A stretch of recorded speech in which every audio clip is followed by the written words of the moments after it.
Hello students, तो आपका स्वागत है हमारे YouTube channel I am education में। और आज हम डिस्कस करने वाले हैं एमकॉम सेम 2 का जो हमारा सब्जेक्ट है ऑपरेशनल रिसर्च, वो आज हम डिस्कशन करने वाले हैं। तो आज हम सॉल्यूशन करने वाले हैं जो हमारा चैप्टर है ट्रांसपोर्टेशन प्रॉब्लम, वो हम सॉल्यूशन करने वाले हैं। तो ये इस चैप्टर का सेकेंड वीडियो है। तो फर्स्ट वीडियो अभी तक आपने चेकआउट नहीं किया है तो मेक श्योर कि चेकआउट करिए। तो उसमें हमने सॉल्व किया था नॉर्थ वेस्ट कॉर्नर मेथड। तो मेक श्योर कि चेक आउट दैट वीडियो। तो आज हम ये जो सेकंड वीडियो है ट्रांसपोर्टेशन प्रॉब्लम का, उसमें हम सॉल्यूशन करने वाले हैं जो हमारी मैट्रिक्स मिनिमा और लीस्ट कॉस्ट मेथड है उसका सॉल्यूशन करेंगे। तो हम जो एक्सरसाइज में हमें जो भी सम दिए हैं वो आज हम सॉल्यूशन करेंगे। तो एक्सरसाइज में ये सम दिए गए हैं तो इसका सॉल्यूशन हम आज करते हैं। तो यहाँ पे ये जो सम है वो मैंने यहाँ पे पहले से ही राइट डाउन करके रख लिया है। ये जो हमारा एग्जाम्पल नंबर 12 और 15 है, उसका हम सॉल्यूशन करेंगे। तो मेक श्योर कि वीडियो एंड तक देखें ताकि जो भी सॉल्यूशन है वो आपको समझ में आ सके। एंड अगर आप इस चैनल पर नए हैं और अभी तक आपने हमारे चैनल को सब्सक्राइब नहीं किया तो मेक श्योर कि सब्सक्राइब करें और बाजू में जो बेल आइकन आएगा उसको प्रेस करें ताकि हर नए वीडियो की नोटिफिकेशन आपको सबसे पहले मिले। तो आइए स्टार्ट करते हैं इसका सॉल्यूशन। तो अब हम इसका सॉल्यूशन स्टार्ट करते हैं। तो यहाँ पे हमें नाम से ही पता चलता है मैट्रिक्स मिनिमा मेथड और लीस्ट कॉस्ट मेथड, यानी कि हमें यहाँ पे जितने भी सेल्स दिए हैं उसमें जो भी यहाँ पे मिनिमम अमाउंट यानी कि जो स्मॉलेस्ट अमाउंट है उसको हमें यहाँ पे पहले अलोकेट करना रहेगा। तो यहाँ पे जो एग्जांपल नंबर 12 है उसका सॉल्यूशन करते हैं। तो यहाँ पे हमें कुछ सेल्स दिए गए हैं, तो इसमें हमें यहाँ पे जो स्मॉलेस्ट अमाउंट का सेल होगा उसको हमें फर्स्ट अलोकेट करना रहेगा। तो यहाँ पे देखते हैं तो हमारा जो स्मॉलेस्ट है वो है 1, तो उसको हम पहले अलोकेट करेंगे। तो 1 के सामने यहाँ पे 50 है और यहाँ पे 60 है। तो यहाँ पे जो 50 है वो स्मॉल अमाउंट है, इसीलिए हम यहाँ पे लिख देते हैं 50। तो यहाँ पे 50 कैंसिल हो जाएगा एंड यहाँ पे 60 में से 50 माइनस करेंगे तो हमारा आंसर होगा 10। तो यहाँ पे 10 लिख देते हैं। तो यहाँ पे 50 के सामने जो भी सेल्स है वो यहाँ पे कैंसिल हो जाएंगे क्योंकि यहाँ पे 50 की जगह कोई भी और अमाउंट यहाँ पे रिमेनिंग नहीं है, इसीलिए तो ये जो सेल्स है वो कैंसिल हो जाएंगे।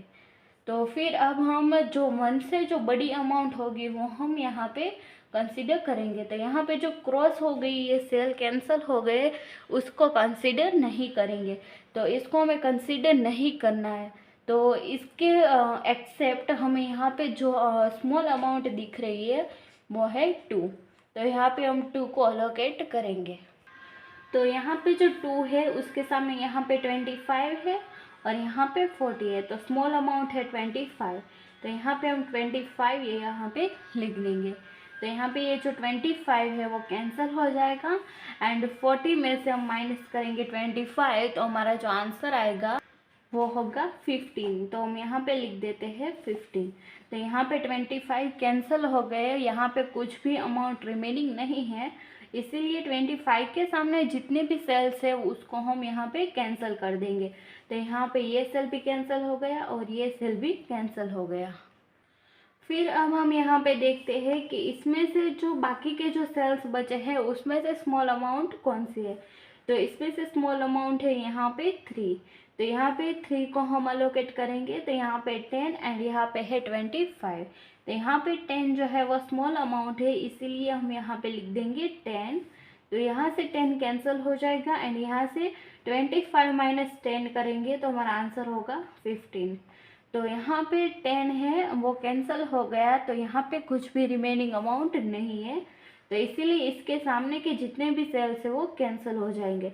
तो ये हमारा जो बाकी बचा था वो सेल भी हम यहाँ पे कैंसिल कर देते। तो अब हम सॉल्व करेंगे हमारा जो नेक्स्ट सेल है वो। तो यहाँ पे जो स्मॉल अमाउंट है उसको कंसीडर करेंगे। तो यहाँ पे जो स्मॉल अमाउंट बची है वो है 6। तो फर्स्ट हम यहाँ 6 को अलोकेट करेंगे। तो यहाँ पे 6 के सामने है 20 और यहाँ पे 15। तो 15 जो है वो स्मॉल अमाउंट है, इसीलिए यहाँ पे 15 लिखेंगे। तो यहाँ पे 15 हमने अलोकेट कर दिया है। तो यहाँ से 15 कैंसिल हो जाएगा एंड 20 में से 15 माइनस करेंगे तो यहाँ पे जो रिमेनिंग अमाउंट है वो आएगी 5।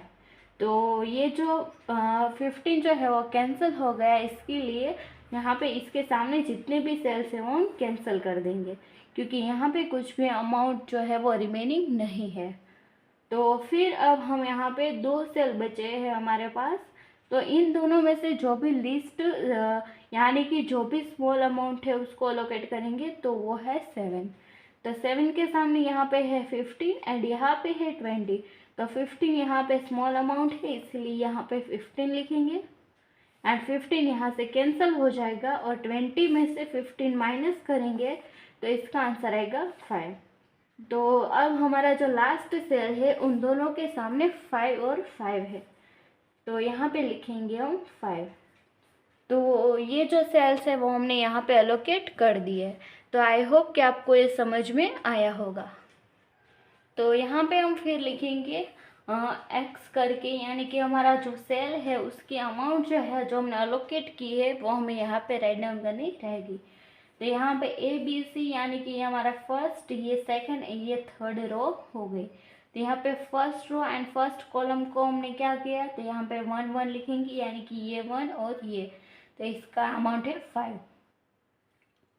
देन यहाँ पे जो सेकंड है उसको लिखेंगे। तो यहाँ पे जो सेकंड है वो फर्स्ट है 1 एंड ये जो है वो फोर्थ, यानी कि यहाँ पे 1 4 इज इक्वल टू ये है 15।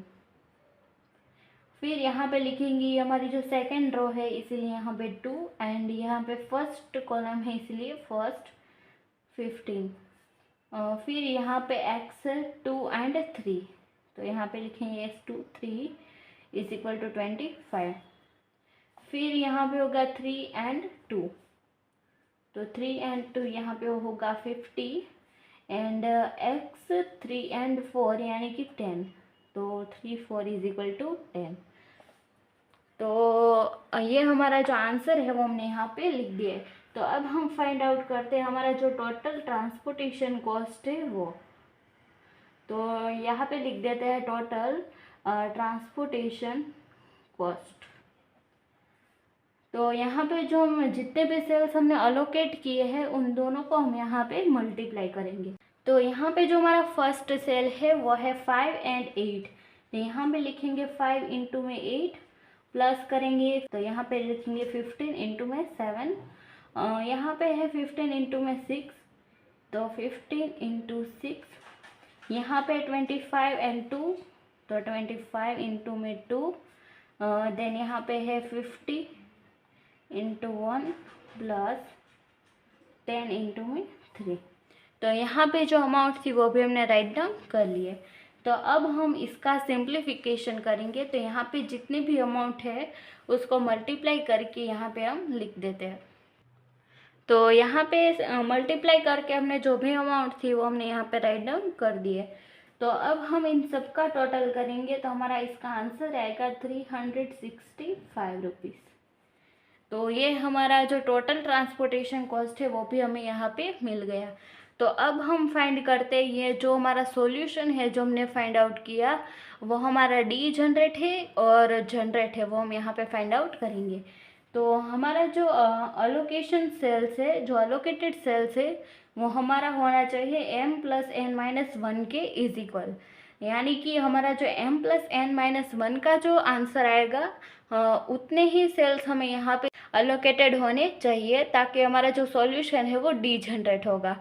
और यहाँ पे इसका जो आंसर आएगा वो इसका और इसका आंसर सेम नहीं होगा, तो ये जो हमारा सॉल्यूशन है वो जनरेट होगा। तो m यानी कि हमारी जितने भी यहाँ पे रो दी है उसकी अमाउंट, तो यहाँ पे 1 2 एंड 3 दी गई है, यानी कि m इज इक्वल टू 3। फिर यहाँ पे हमें n दिया गया है, n यानी कि नंबर ऑफ कॉलम। तो यहाँ पे 4 कॉलम दी गई इसीलिए यहाँ पे 4 - 1, तो इसका हमारा आंसर आएगा 6, यानी कि हमारा जो अलोकेटेड सेल होना चाहिए वो होगा 6। तो यहाँ पे कितने सेल्स अलोकेट किए, तो 1 2 3 4 5 एंड 6। तो हमारा जो अलोकेटेड सेल है वो भी यहाँ पे 6 है। तो यहाँ पे हम लिखेंगे सो solution is degenerate because the number of allocated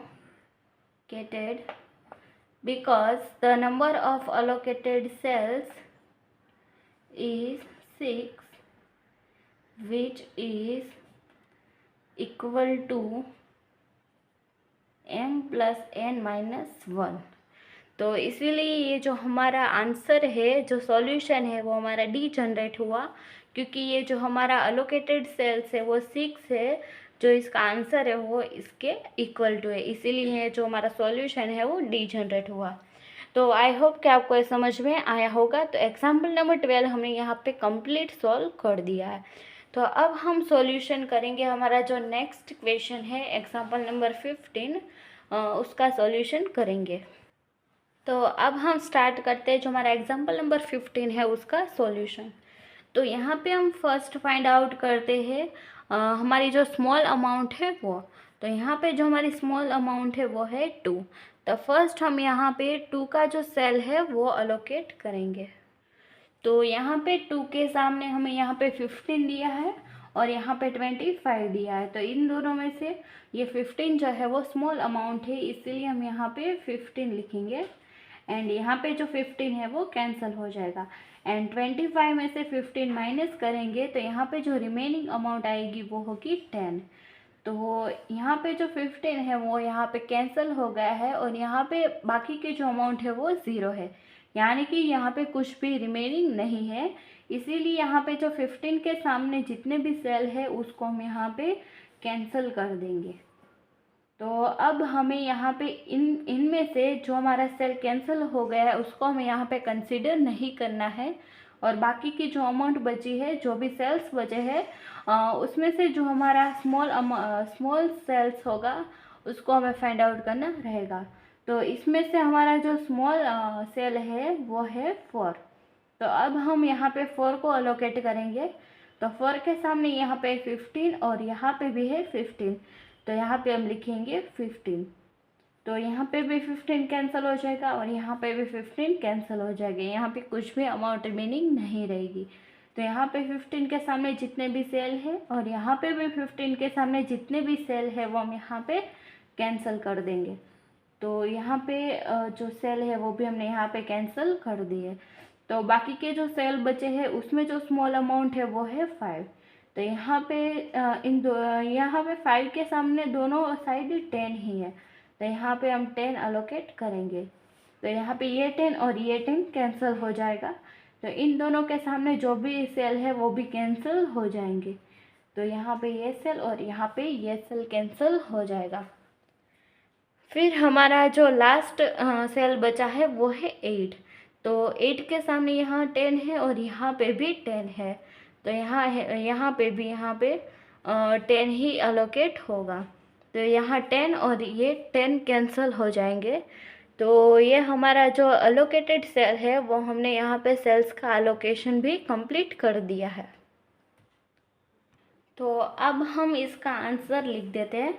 तो x 1 and 3, तो 1 3 is equal to 10, x 2 and 4 is equal to 15, तो 2 4 is equal to 15, then x 3 1 is equal to 15, तो 3 1 is equal to 15, and x 3 2 is equal to 10, तो 3 2 is equal to 10। अब हम यहाँ पे हमारा जो टोटल ट्रांसपोर्टेशन कॉस्ट है वो फाइंड करते हैं। तो 10 इंटू में 8 प्लस 15 इंटू में 4 प्लस 15 इंटू में 2 प्लस 10 इंटू में 5 करेंगे। तो अब हम इसका मल्टीप्लाई करके इसका आंसर यहाँ पे लिख देते हैं। तो 10 इंटू में 8 यानी कि 80, और फिर 15 इंटू में 4 यानी कि ये होगा 60, एंड 10 इंटू में 5 यानी कि 50। तो अब हम इन सब का टोटल करेंगे, तो इन सब का टोटल आएगा 220 रुपीज़। तो ये भी हमने इसका सॉल्यूशन फाइंड आउट कर दिया है। अब हम फाइंड आउट कर देते हैं कि ये जो सॉल्यूशन है वो जनरेट है या डीजनरेट है। तो हमारा m+n-1। तो यहाँ पे नंबर ऑफ रो है वो है 3 एंड नंबर ऑफ कॉलम है वो है 4-1। तो इसका आंसर आएगा 6। तो यहाँ पे हमारे इसका आंसर आ गया है 6। एंड यहाँ पे हमारा जो अलोकेटेड सेल है वो है 1, 2, 3 एंड 4। तो यहाँ पे हमने 4 सेल को ही अलोकेट किया है। तो यानी कि ये जो हमारा सॉल्यूशन है वो कैसा है, ये हमारा जो सॉल्यूशन है वो जनरेट है। तो हम यहाँ पे लिख देते हैं so solution is generate because the number of allocated cell is यहाँ पे 4 allocated cell है, यानी कि हमने यहाँ पे जो सेल है वो 4 सेल अलोकेट की है, यानी कि ये 4 हो गया, which is not equal to m+n-1। तो ये जो हमने सेल अलोकेट की है वो हमारा m+n-1 के अकॉर्डिंग ये सेल नहीं है, इसीलिए ये जो सॉल्यूशन हमारा है वो जनरेट सॉल्यूशन है। यहाँ पे बुक में हमें 12 और 15 नंबर का जो सम दिया गया था उसका हमने यहाँ पे कंप्लीट सॉल्यूशन कर दिया है। तो आई होप कि आपको ये समझ में आया होगा। तो अगर आपको इसमें कोई भी क्वेरी रहती है तो just let me know in the comment section and you will get answer as soon as possible. And if you like this video then like this video, share this video and subscribe to our channel। तो मिलते हैं next video में, till then thank you.